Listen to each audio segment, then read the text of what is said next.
Alrighty, and what is up everybody, it is your boy Farai. Thank you once again for tuning into another video. Today I'm going to be showing you how to mix smooth top end every single time. If you apply these techniques, you're going to be getting great results. But nonetheless, let's hop straight into the video. Today we'll be using Pro Tools. You can check the link right here if you'd like to learn how to mix vocals in Pro Tools. With that being said, let's hop straight into the video. So I'm going to give you a sneak peek of what we have going on here. We're using a Wave Studiorack preset that I've made. You can also check that out in the description. But what I'll do is I'll play the track a little bit for you, and then I'll break down for you how you need to approach mixing your tracks. So let's get into it. Like a rock band, pull up with guitars. I'm in LA, hanging with the stars. I see snakes, I see fakes, and they all lame. Alright, there you go, just a quick example of what's going on now.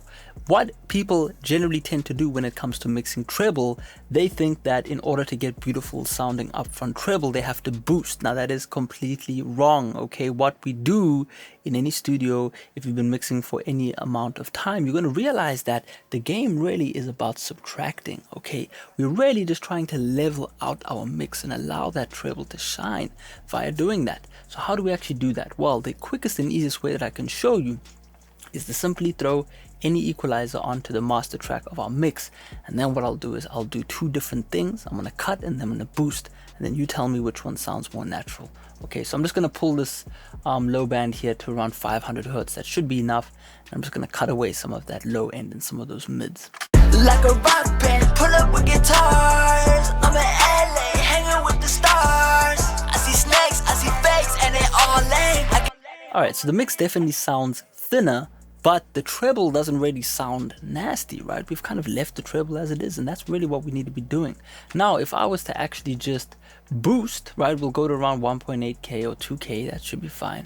And we'll boost, and then you tell me how this sounds. Like a rock band, pull up with guitars. I'm in LA, hanging with.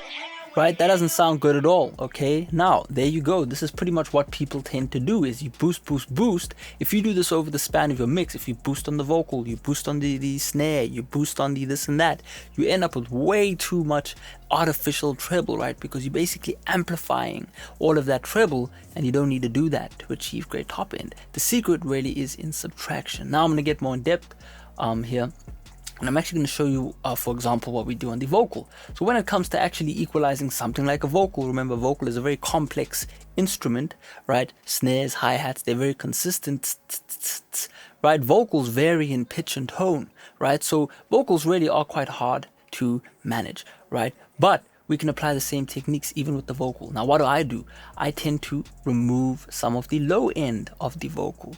What happens then? If I remove some of that low end, it allows that top end to shine. From then on out, I can then boost the treble as I need to. And what's going to happen is I'm actually going to find that I'm going to boost that treble less, because I've removed all the things I don't like, right? I've leveled out the playing field per se, right? Remove some of that murkiness. Now I've got a kind of balanced vocal. Now I can add in as much treble as I need to. And as I said, it's going to tend to be less treble boosts, right?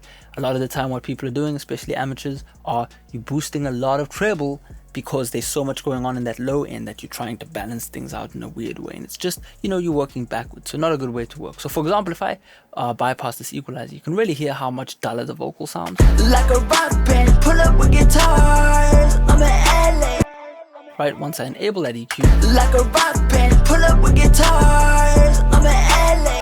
Got a much more natural sounding vocal, and we've only boosted 8K, right, which is treble, you know, around 2 dB. We don't need to do much more than that, right? Same thing goes for the instrumental. If I was to add on an equalizer to the instrumental, let's just do this real quick. Again, we'll just boost the treble. Like a rock band, pull up with guitars.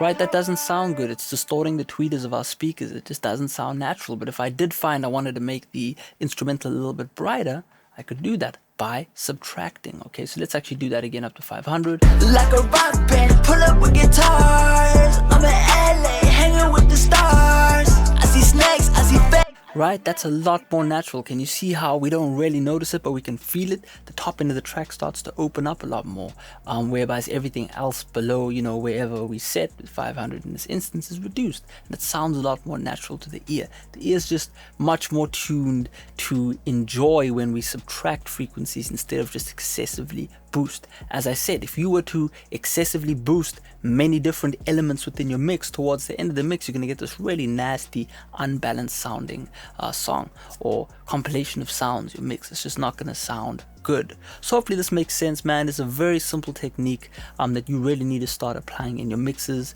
in order to get that more professional and up-to-date sound. Again, mixing is really organization, right? We're just really trying to make sure that everything is managed, and the best way that we can manage sounds is to remove what we don't like and leave everything else as it is. Maybe just touch up and polish. That's where those, you know, 1 dB 2 dB boosts really come in. So if you find you're having trouble doing this, definitely try this technique, and you can be getting much more beautiful sounding mixes. But nonetheless, man, definitely check out links in the description to the web store. We've got all sorts of cool presets, Wave Studiorack presets. We've got vocal recording course, or a vocal recording course. We've got a vocal mixing course as well, brand new up-to-date for beginners, as well as a Pro Tools course. You can check all of those out in the description.